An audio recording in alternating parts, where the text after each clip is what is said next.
মাধ্যমিকের ABTA test paper 2024-25 এই বইটাকে ধরে তোমার প্র্যাকটিস করছে 2025 সালের মাধ্যমিক পরীক্ষার প্রস্তুতির জন্য। এখান থেকে আমরা ইংরেজির পেজগুলো আলোচনা করব। আমরা দেখে নেব ইংরেজির পেজ কোথায় কোথায় আছে।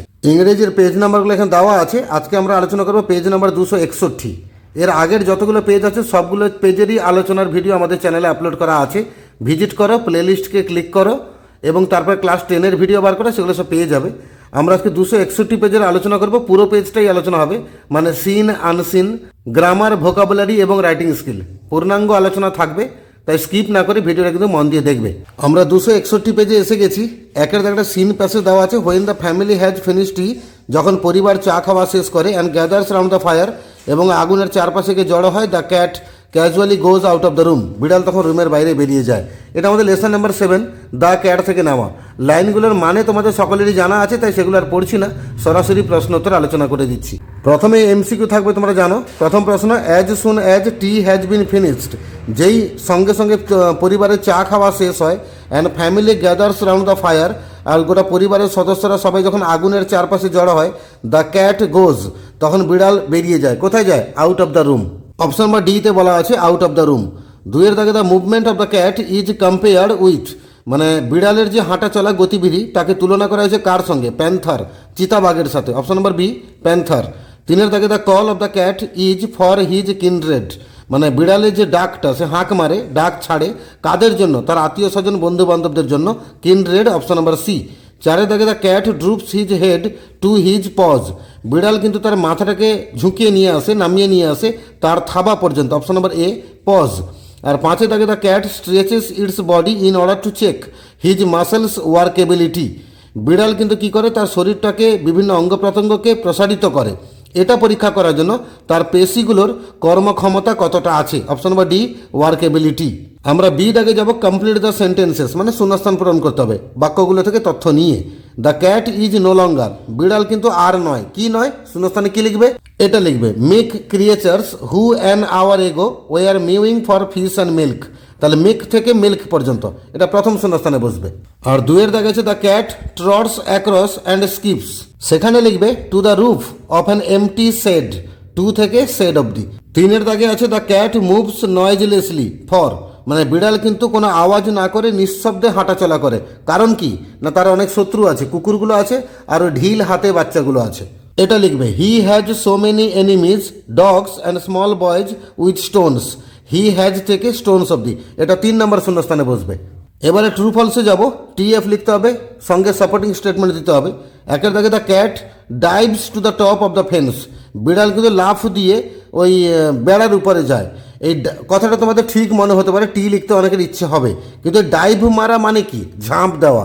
ঝাঁপ দিয়ে কিন্তু লোকে উপরে যায় না, নিচের দিকে যায়। আর বিড়াল যখন বেড়ার উপরে উঠছে, তাহলে সে ঝাঁপ দিয়ে বা লাফ দিয়ে উপরে উঠছে। তো এখানে ডাইভস কথাটা ঠিক হলো না, এখানে জাম্পস বা স্প্রিংস এই কথাগুলো থাকলে কিন্তু আমি ট্রু বলতাম, টি লিখতাম। কিন্তু যেহেতু ডাইভস বলেছে, ক্রিকেট মাঠে ফিল্ডাররা বল ধরার জন্য ডাইভ মারে।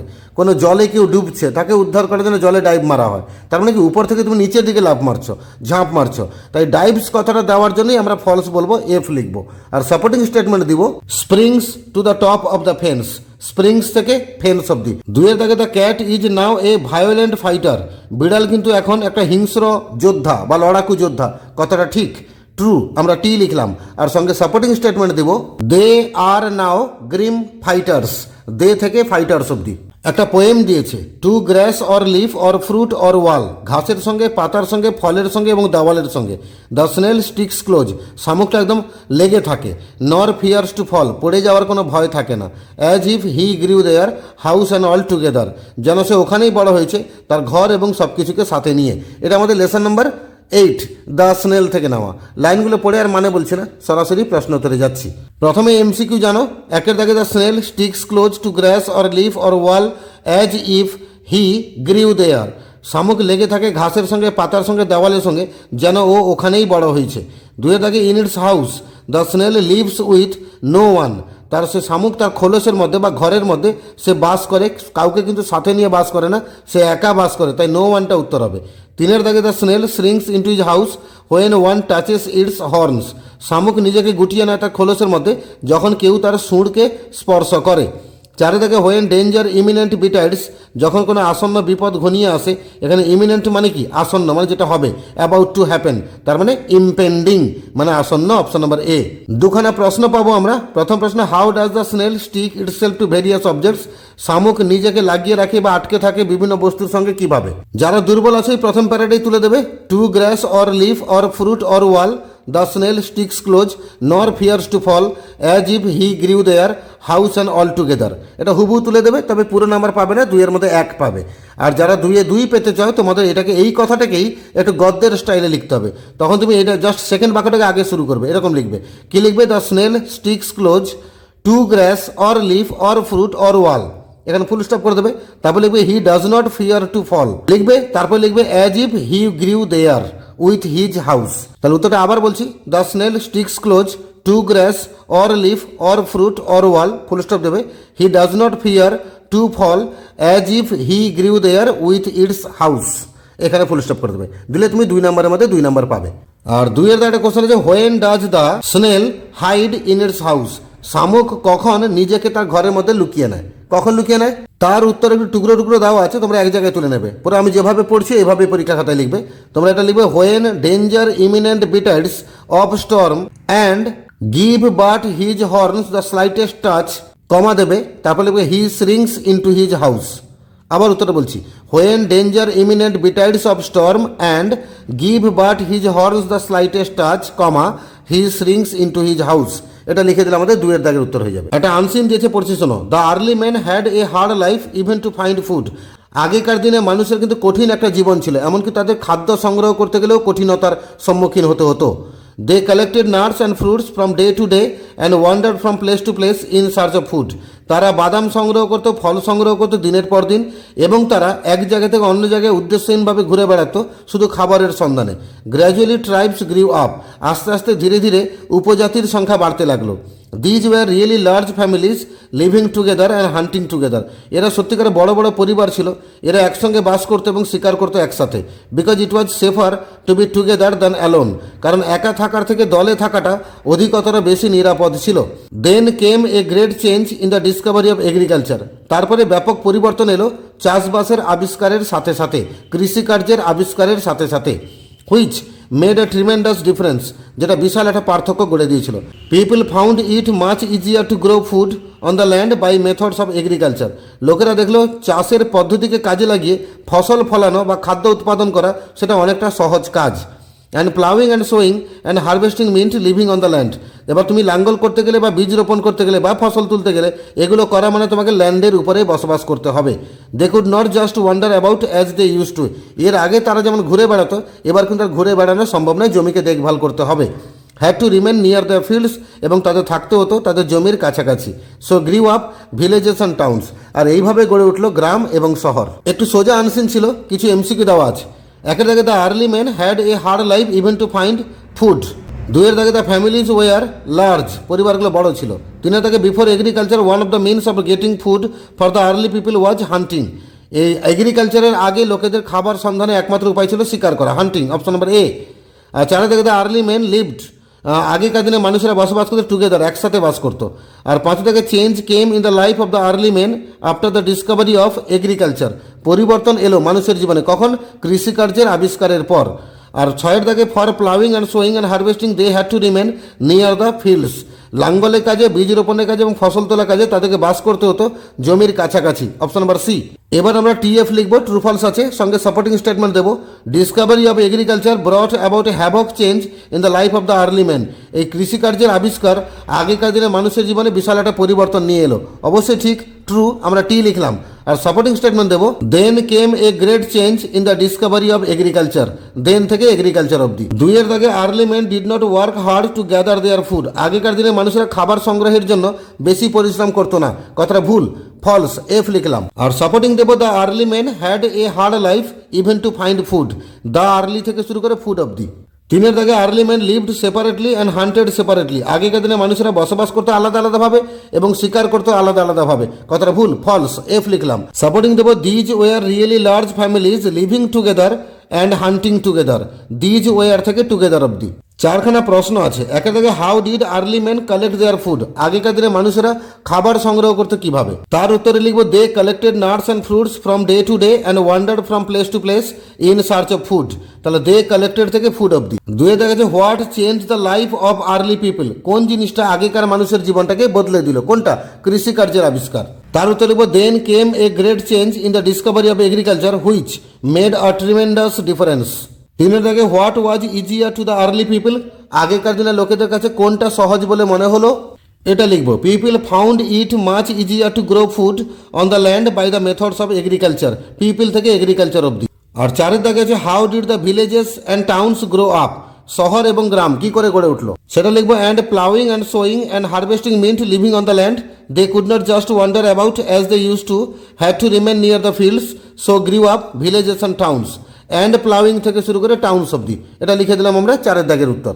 আনসিনটা সহজ ছিল, সহজে আমাদের প্রশ্ন উত্তর হয়ে গেল। এবার আমরা গ্রামার পোর্শনে প্রবেশ করছি। চারের দাগে কারেক্ট অল্টারনেটিভ বেছে নিতে হবে।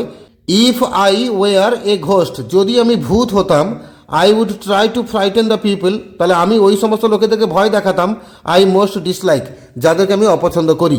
আর পাঁচের এ দাগে article preposition the Aryans were very proud of their high birth, আর্য জাতির লোকেরা তারা তাদের উচ্চ বংশে জন্মের জন্য গর্ববোধ করত। They were afraid of getting mixed up with the tribes, তারা ভয় পেত উপজাতিদের সঙ্গে যাতে মিশে না যায়। ইট ওয়াজ এ ফলস প্রাইড, তবে তাদের এই গর্বটা কিন্তু একটা মিথ্যা গর্ব ছিল। ডু অ্যাজ ডাইরেক্টেড তিনখানা গ্রামার দিয়েছে। বি একের দাগে we can gain nothing without labour, আমরা কিছুই অর্জন করতে পারি না পরিশ্রম ছাড়া, ভয়েস চেঞ্জ করতে বলেছে। উত্তর হবে nothing can be gained without labour. আর দুয়ে থাকে silver is cheaper than gold, রূপা কিন্তু সোনার থেকে সস্তা, এটাকে পজিটিভ ডিগ্রি করতে বলেছে। আমরা বলবো সোনা রূপার মতো সস্তা নয়, তাহলে gold is not so cheap, CHEAP cheap as silver. আর তিনের থেকে the sun rose the fog dispersed, সূর্য উদিত হলো কুয়াশা দূরীভূত হলো, সিম্পল করতে বলেছে, তাহলে সূর্য উদিত হওয়ায় কুয়াশা দূরীভূত হলো। আমরা লিখবো the sun having Ryzen, RISEN Ryzen, the sun having Ryzen, এটা লিখে 2 নম্বর বাক্যটা লিখে দেবো। আমি জায়গা কম থাকার জন্য শুধু 2 লিখে দিয়েছি, তোমরা পরীক্ষা এভাবে লিখবে না, এখানে সেকেন্ড বাক্যটা তুলবে। সেকেন্ড বাক্য মানে কোনটা, দ্য ফগ ডিসপার্সড। তাই পুরো উত্তর একবার বলছি, পারলে খাতায় নোট করে নাও। উত্তর হবে the sun having Ryzen the fog dispersed, খুব সহজ উত্তর।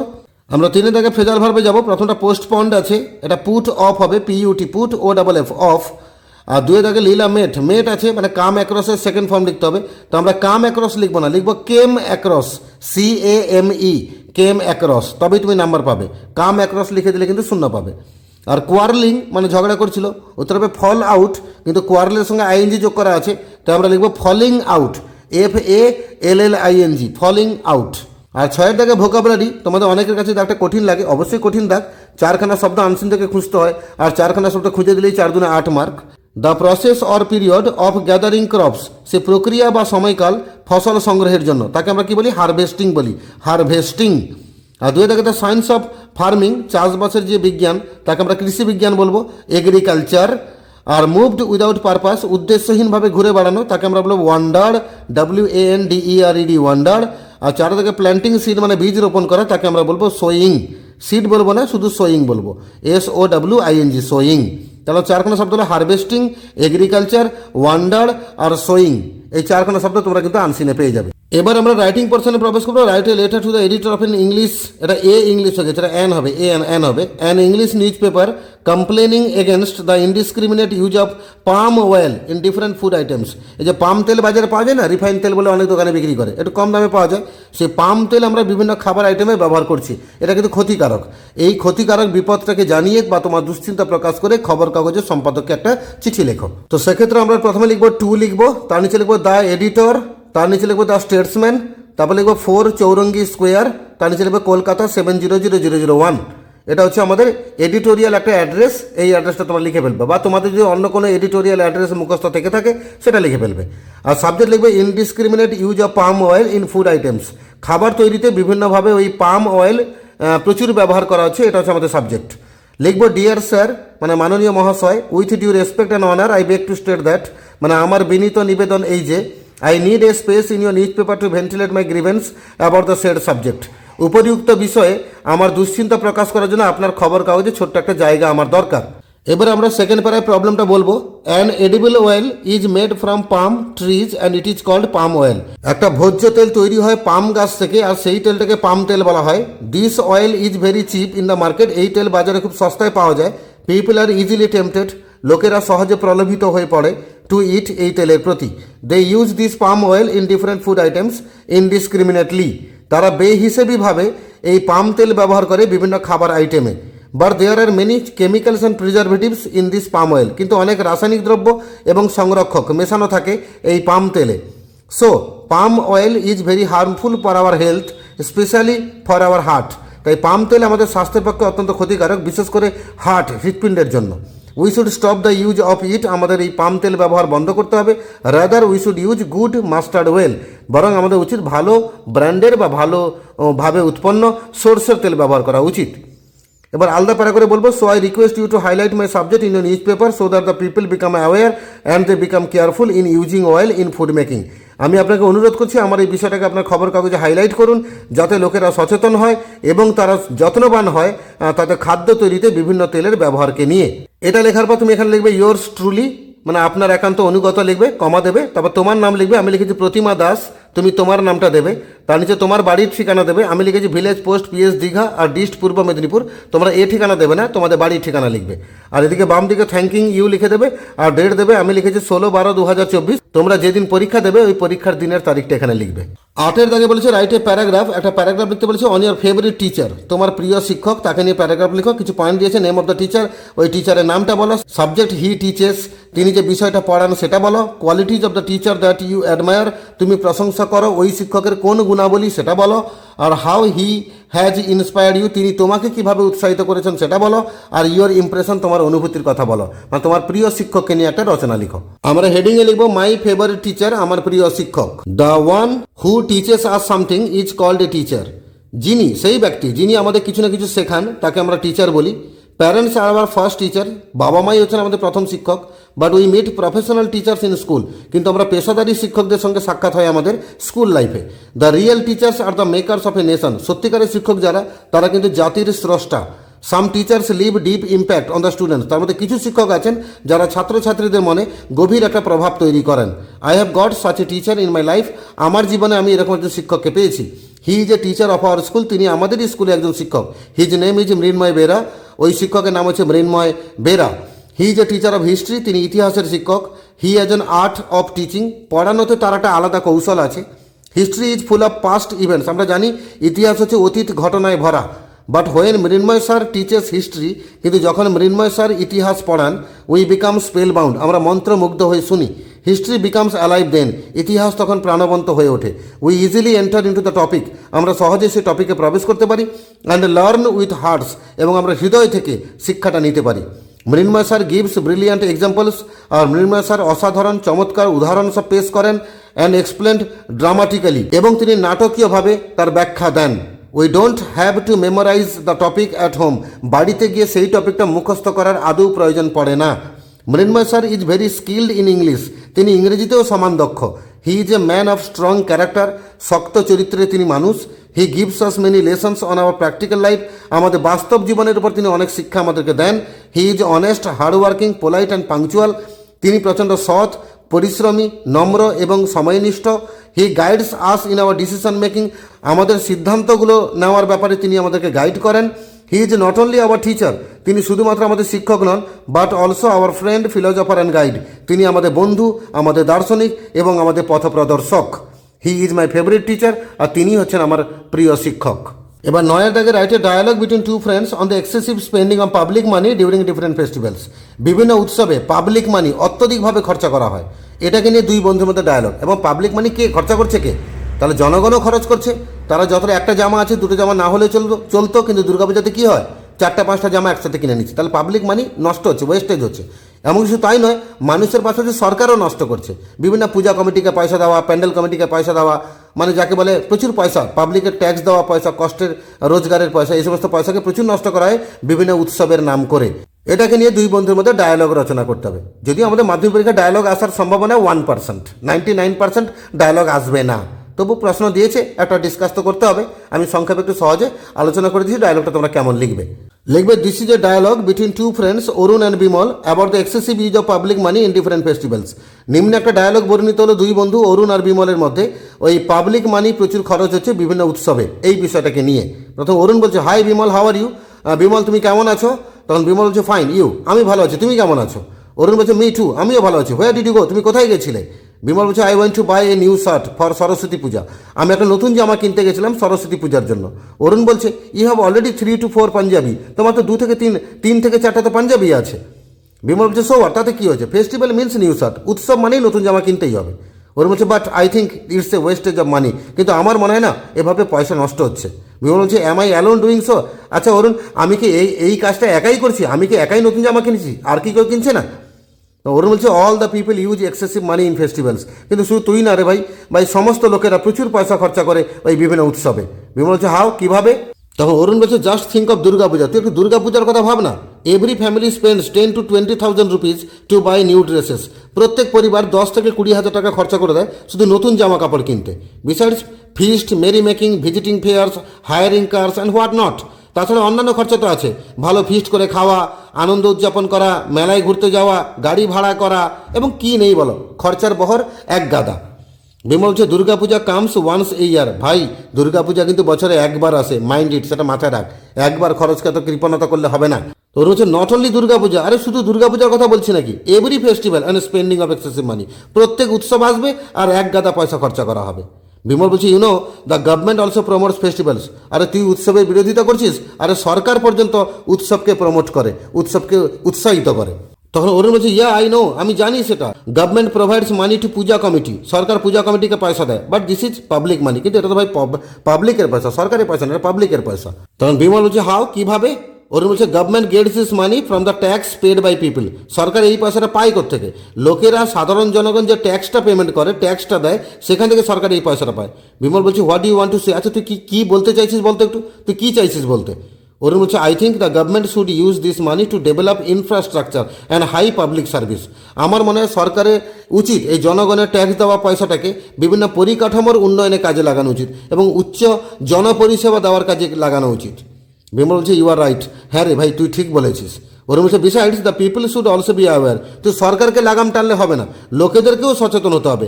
দে should stop wasting money in the festival. তাদের এই বিভিন্ন উৎসবে পয়সা নষ্ট করাটাকে বন্ধ করতে হবে। They should spend only required money, তবে যতটা প্রয়োজন উৎসবে খরচ না করলে নয়, ততটাই খরচ করা উচিত। বিমল বলছে, আই এগ্রি উইথ ইউ, আমি কিন্তু ভাই তোর সঙ্গে একমত। অরুণ বলছে, make people aware if you can.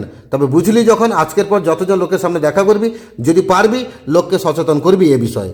Bimal বলছে, অফকোর্স আই উইল ডু, হ্যাঁ আমি অবশ্যই করবো। অরুণ বলছে, ভেরি গুড, ভালো কথা, now I am getting late, এখন আমার দেরি হয়ে যাচ্ছে। It was nice to meet you, তোর সঙ্গে দেখা করে খুব ভালো লাগলো। বিমল বলছে, থ্যাংক ইউ, ধন্যবাদ। এইভাবে 261 পেজে যে ইংরেজিটা ছিল সেখান থেকে সিন, আনসিন, গ্রামার, ভোকাবুলারি এবং রাইটিং স্কিল আমরা সহজে আলোচনা করলাম। এর আগের পেজের আলোচনা ভিডিও আমার চ্যানেলে পেয়ে যাবে, আর পরবর্তী যতটা মডেল পেজ আছে প্রত্যেকটা মডেল পেজের রাইটিং স্কিল সহ সমস্ত আলোচনা ভিডিও আমার চ্যানেলে পেতে থাকবে। যারা নতুন আছো চ্যানেলটাকে সাবস্ক্রাইব করে রাখো, বেল আইকনটাকে প্রেস করে রাখো, পরবর্তী আপডেটসগুলো আপলোড হওয়ার সাথে সাথে তোমাদের কাছে পৌঁছে যাবে। আর বন্ধুদের সাথেও শেয়ার করো, সবার উপকারে ভিডিওগুলো কাজে লাগুক আর প্রত্যেকের মাধ্যমিক পরীক্ষা ভালো করে হোক।